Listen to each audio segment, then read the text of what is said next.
Welcome to the Parenting with Impact podcast with your hosts Elaine Taylor-Klaus and Diane Dempster, co-creators of ImpactParents.com, an online community, award-winning blog, and service organization helping parents all over the world to raise complex kids become capable, independent adults.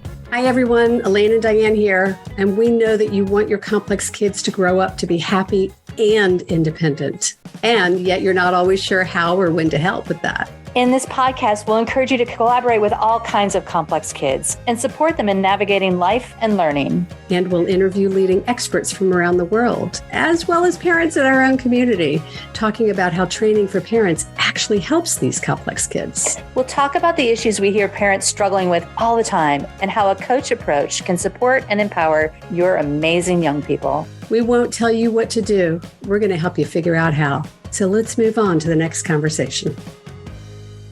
Welcome back, everybody, to another conversation in the Parenting with Impact podcast.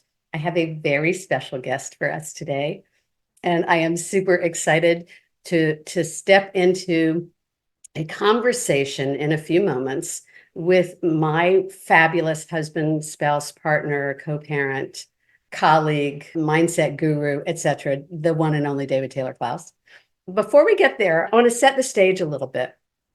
You know, at Impact, we are constantly dancing between how do we be with our kids, our complex kids of whatever age, and pulling back to look at how do I think about and how do I feel about how I'm being with my complex kids at whatever age. And so there's the what we do as a parent, and then there's the how we're being as a parent. And then there's this kind of macro consciousness that we bring that constantly is shifting and informing and changing how we be as a parent. And my colleague in crime in this arena, the person I do this with more in the world than anyone else, even more than Diane, is David. And I really wanted to invite him to the podcast to bring a fresh perspective, because David, while he is a master certified coach and is truly one of the best coaches I've ever experienced, and as in everything we've done in our lives, I got into coaching and then he got in and surpassed me. So not only is he an exquisite coach and really well trained, he's done more coach training than almost anyone I know. He's got that ADD tendency to keep learning and doing more and more and more. But he's a really thoughtful, philosophical guy who's really been in this journey with me all these years, witnessing, watching, observing. And so that has really informed a lot of our conversations and a lot of our parenting. You've heard me tell lots of stories on him over the years, with him over the years, acknowledging him over the years. So I thought it was time to bring him in to have a conversation about parenting from the lens of David Taylor-Klaus. So David, welcome. I'm thrilled to have you here. Yay. I'm excited and a little nervous to be here. Why on earth would you be nervous? Okay, yeah, I've seen so many of the podcasts, so now I'm in the chair. Yeah, but you're a quintessential podcast guest. You do this all the time. Yeah. So welcome to the parenting lens. Usually David's here with the lens of an executive coach, an entrepreneurial coach, a life and work balance kind of person, mindset coach. So putting on your parent lens, you are the father of 3 complex young adults, ages 23, 27, and 29, with a daughter-in-law age 30-something, and have been consciously in this parenting journey for a couple of decades, maybe not so consciously for the first decade. Maybe not. I was leaning into the complex the first decade, not the complex parenting. Yeah. So tell us a little bit about your relationship. Let's do it from the lens of your relationship to coaching and how you see that influenced your parenting. Wow. I think coaching reshaped my parenting 100%. It changed. It was no longer telling, it was asking and being with. I want to say it almost reversed my parenting. And so some people might hear that and go, wait a minute, that may not be a good thing. Well, in my world, it was a good thing. And bless my parents' hearts, they didn't have a good model for parenting. So I didn't have a good model for parenting per se. It wasn't the child focused. I grew up at a time where it was shaping your children into people that we wanted them to be, rather than centering it around who the child was and helping them learn based on who they are and where they're coming from. There was no meeting the kid where they were. It was dragging the kid to where we wanted them to be. Yeah, that is so true. Like that so defines my experience too. And I think that you just said that generously, I will say, because I think a lot of us look at it and go, where were they and why was it all about them? But what you're really that's saying what they is that learned, and that's what that the was a culture shaped. generation. Yeah. Yeah.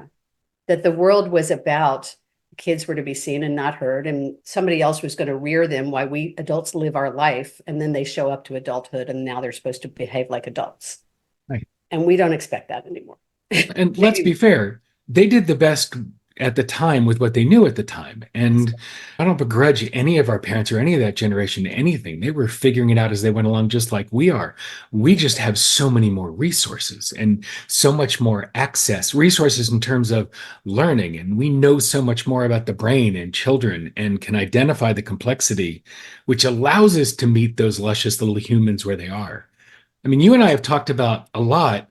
We're raising adults. They just happen to be children while we've got them, while we're in charge of them. And that's a different animal. We're preparing them for the world that's coming rather than the one that we grew up in.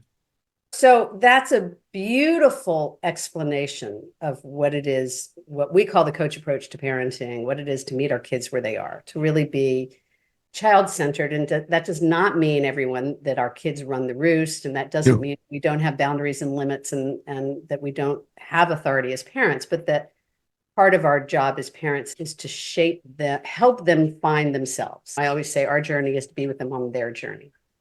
Yeah. So something shifted for you when you became a coach. And the story I often tell on David is that it took him a couple of years to get on the train with me, right? And when I asked you what shifted, you looked at me and you said, I couldn't deny anymore that what you were doing was working. Remember that? Yeah, there were two stages to it. One was watching who you were becoming as you went through your coaching journey and how much of a shift you had as a person and the way you engaged with yourself, with others, and with the world. And that was an undeniable, amazingly positive shift. And then I watched the difference that all of that was making for our children and for your relationship with them. And what I was doing wasn't working. In fact, the more it was what you were doing was working, the more the way I was being was getting in the way of my relationship with our children and in our relationship. And if it's not working at a certain point, when you find yourself digging a hole, the first thing you got to do is put the shovel down. And so that took me a minute. I live on the stubborn end of the spectrum. So I got there. So as you started getting into coaching and you started, what was it that you began, you pointed to it a little bit ago about you stopped telling and started asking. Speak to that a little bit more. I got curious, right? It's hard to serve someone if you don't know who they are. And you have to ask.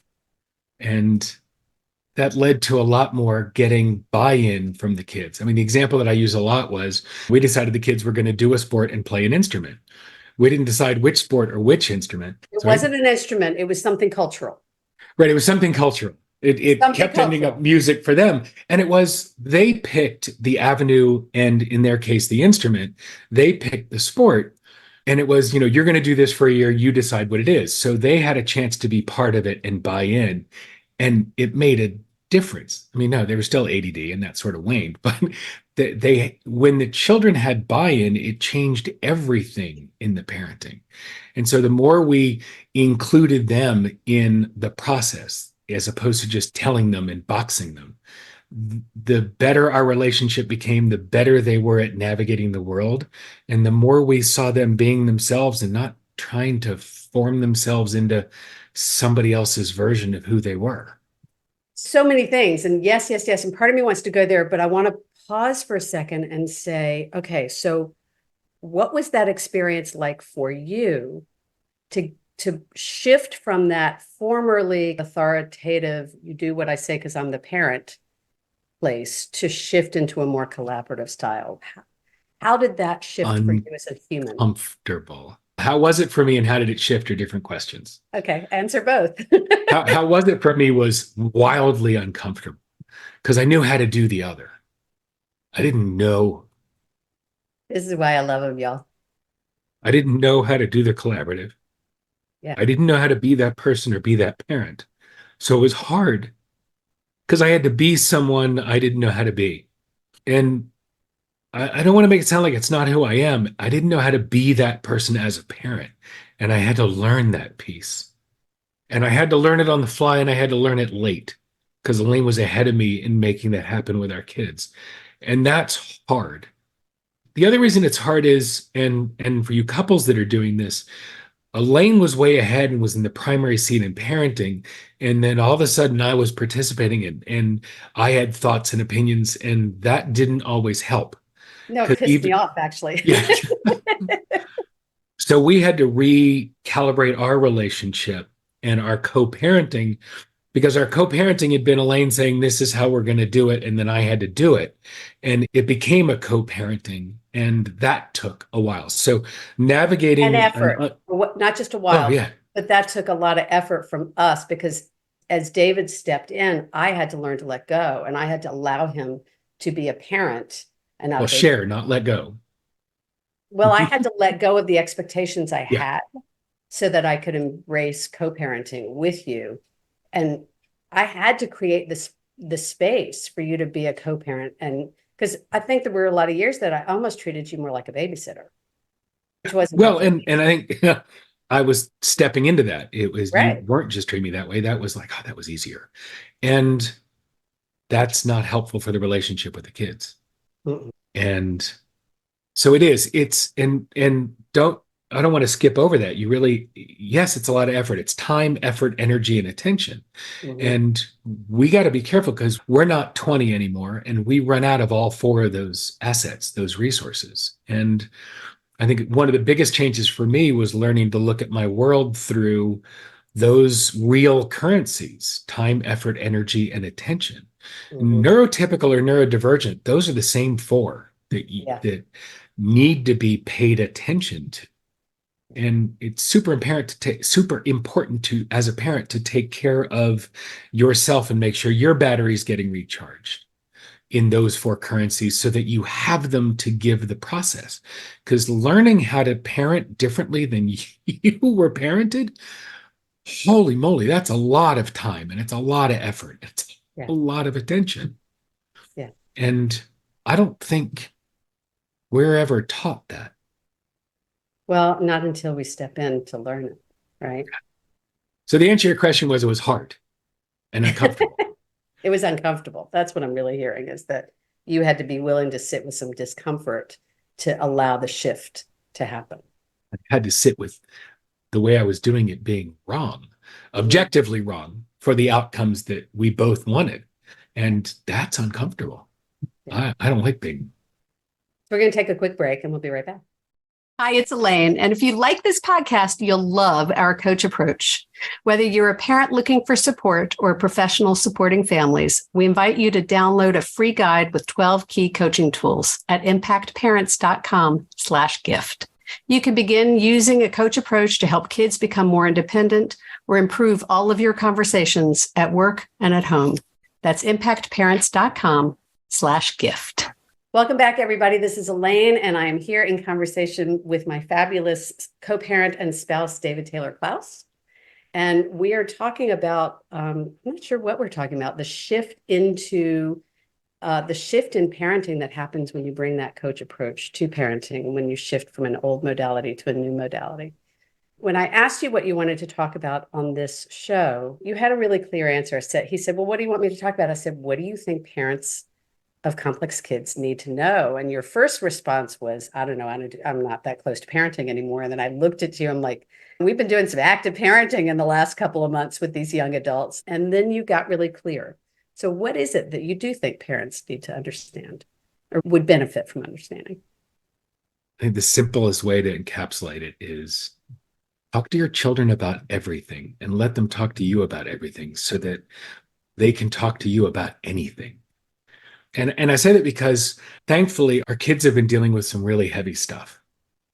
And in several of the situations, for the most part, doing it alone until they finally came to us to share what was going on. And they did that because they felt safe and they felt they could. Yeah.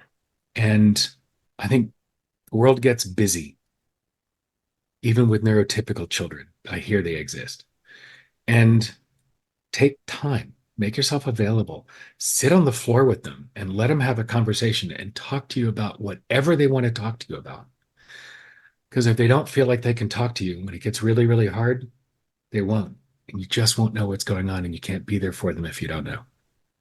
Well, and the term you used earlier that I think is just so salient here is listen without directing, right? Give Oh, them yeah. space to talk and to share what's going on with them, to stay curious with them without directing the conversation to what you think is important, you think is interesting, you think is teachable, Or right? We have that correct tendency. without directing or correcting. So I Right. had a client who was having a challenge with his then late teen child and kept asking, what happened at school? What's happening with applications? What's happening with, instead of sit on the floor, let them direct the conversation, spend a full day with them doing whatever their agenda is, and don't direct or correct. Just teach them that you can be together without it being a constant stream of corrections and directions. Yeah, so often when parents of teens come to us and there's been a lot of conflict built up, the first thing we say is stop talking about school. Stop talking about any expectations and lean into the relationship. Find the space to build the trust and reconnect. And David was referencing, we've had a lot of stuff going on with our adult kids of late. And the key not only is the history of relationship, but with one of them, we had to reconnect in the relationship. We hadn't seen them enough as much lately because they don't live in the same city. And so it was really important for us to take some time and have some like FaceTime, like real time, connecting and reconnecting before we could have some of the hard conversations that needed to happen. Yeah, and Elaine, you said the history of connection. So here's the thing. It doesn't matter how old your kids are. There's a fabulous Irish saying that the best time to plant a tree is 100 years ago. The second best time to plant a tree is today. Right. So it doesn't matter if you feel like you coulda, shoulda, woulda started before. Start now. Yeah. Right now. Because you never know. Our kids are 23, 27, and 29. You don't know when they're going to go through hard stuff and when they're going to need you as a parent, as a sounding board, as a coach, as an ear, whether they need to be hugged, hurt, or helped. Just be there. So here's what I want to, I'm with you. I hear you. And I have a lot of parents in my community whose kids don't want them to be there.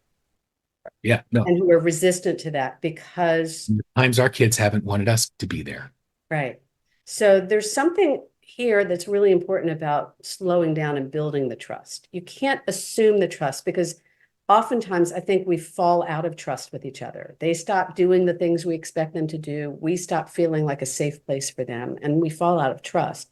So what do you have to share? What are your thoughts about rebuilding or establishing trust? Be open, be real, and be vulnerable with them. You've Same got to word. be human for them to be in relationship with you. And it's hard because we were taught, never let them see the dark bits, the hard bits, the dark side. But they've got them and they're going to have them. And they're going to have the bits of themselves that they don't want anybody to know about. Mhm. But this is getting a lot farther along. But the problem is if there's a piece of you that you don't want to pay attention to, you don't want to have, you don't want to own, any part of yourself that's denied is the self-denied. And if you try to ignore pieces of your kid, they're not going to feel safe and comfortable with you. Yeah. So you've got to be open with all the parts of you so they can be open, learn to be open with all the parts of themselves. Well, I was talking That's a to a lot. client the other day about, I loved, somebody else said it, it wasn't me saying it.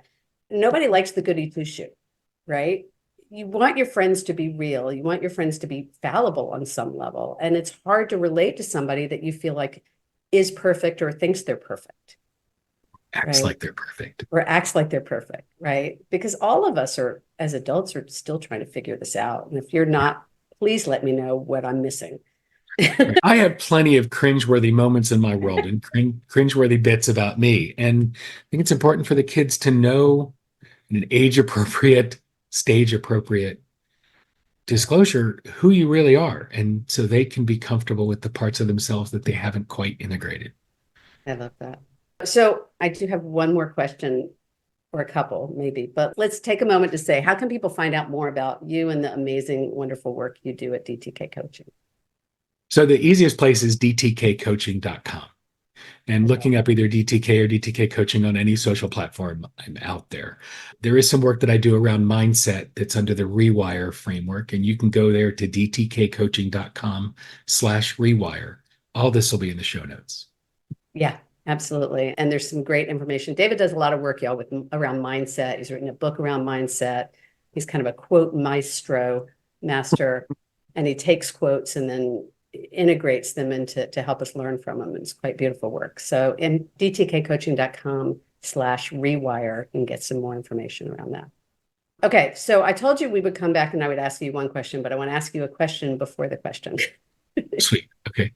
So one of the things that I remember happening as our kids started coming out of teen years and into young adulthood was and so you guys, you've heard me joke that my next book should be called My Kids Are All in Their 20s, They're All in Therapy, and It's All My Fault. Right? And so it's actually all our fault.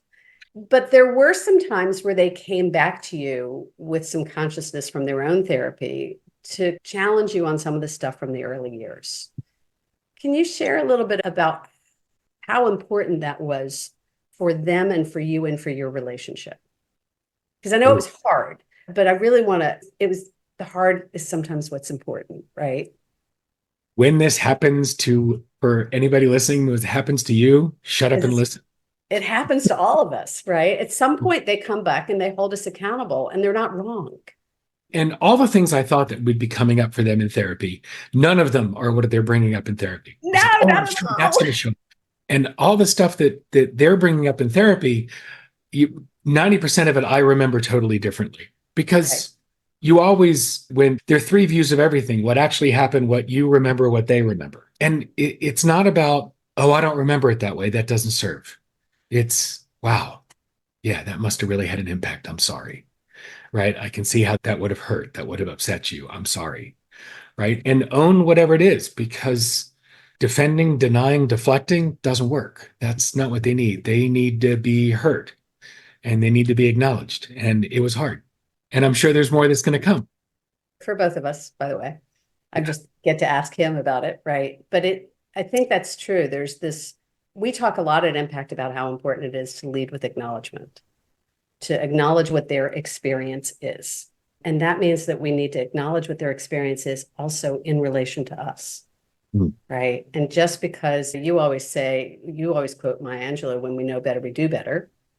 And that's true. And I think we're doing way better than we did those first 10 years or so. And we still got to own the ways, like there's been a lot of stuff. We have a kid who's non-binary and has done a lot of stuff in that arena and transitioned some. And that's been hard to come to terms with. And we haven't always done it just right. And so learning to say, I'm sorry has been one of our greatest superpowers. Well, yeah, owning our impact weight. And whether it's parenting or leadership, you and I have joked a lot that the only difference between parenting and leadership is that one audience starts out shorter. Right. Owning your impact wake is critical. You can't deny it. You can't say it didn't happen. You can't say, but that's not what I meant. It doesn't matter. If your impact wake is your impact wake, and it's acknowledging it and validating their feelings is critical to staying in relationship. Yeah, beautiful. Okay, so now I will ask you the final question before we wrap with a motto. The final question is, what have we not said today that you want to say, or is there something we've talked about that you want to go back and highlight? How do you want to wrap up your part of this conversation? Goes fast, I know. I think the one superpower that every parent can wrap themselves up in like a cape is curiosity. Just get curious. Be the fascinated anthropologist and try to figure out everything that's going on in that fascinating little human that you're helping to raise. Whatever their age, by the way. Whatever their age. Or to 44, it doesn't matter. The more curious you can be, the deeper your relationship will get. Always, always, always. Beautiful. I love it. So before we wrap, you got a favorite quote or motto you want to share with the community? I know this is hard for you, y'all. David he's the quote. I'm spinning my head going, which one? Yes, I said Rolodex. I think something dramatic changed in my parenting when I stopped caring what other parents would think or other people would think or family members would think. And so Except for me. Yeah. Kidding. Just kidding. No, I totally care. There's a fabulous quote from David Foster Wallace that you'll find you care a lot less about what other people think about you when you realize how seldom they do. Oh, Everyone's wrapped up in their own world. You're projecting judgment. That's such an elegant way to say what I like to say, which is other people's stuff is their stuff. That's way more beautiful and elegant. Now, when I asked you earlier, you said you were going to use a Jung quote. So I'm going to let you pull two. Do you still have? Sweet. Yeah, Jung said, which is actually quoting the Talmud, he said that we do not see the world as it is. We see the world as we are. And when I first heard it, I was really irritated. What do you mean? And so I'm not seeing things clearly. Well, if I see it as I am, then that means I'm completely in charge of my mindset and my lens and how I see the world. So since I'm making it up anyway, I get to make up something that serves. Excellent. And I think that's incredibly freeing. And I hope that y'all will see it that way as well. Love it. Thank you. All right, folks. Thank you, my friend, my husband. I appreciate so much what you bring to the world, what you bring to my life, what you've brought to our kids' lives. And thanks for sharing that with my community a little bit today. I appreciate it. Thanks for letting me play with you. Thanks a lot. It was a treasure. To those of you listening, take a minute. What's your insight from this conversation? What are you taking away? What are you aware of that you weren't maybe thinking about 20, 30 minutes ago, or maybe that you were thinking about 20 minutes ago and now you're thinking about it differently? What are you taking away from this conversation? And maybe how do you want to apply that into your life in the coming week? And as always, thank you for what you do for yourself and for your kids. What you do makes an enormous difference. Take care, everybody. See you on the next show. You've been listening to the Parenting with Impact podcast with Elaine and Diane. For more information on the Impact Parents community or to join Sanity School for Parents, please visit impactparents.com. If you like what you've heard, please share this podcast with friends who need similar guidance and subscribe wherever you listen to podcasts. For the essentials of Elaine and Diane's coach approach to parenting, download a free tip sheet at impactparents.com/podcast. Behavior therapy training for parents is actually recommended as a first-line treatment for complex kids. For information about Sanity School, our training program for parents or teachers, which has helped thousands of families around the globe, visit impactparents.com/sanityschool.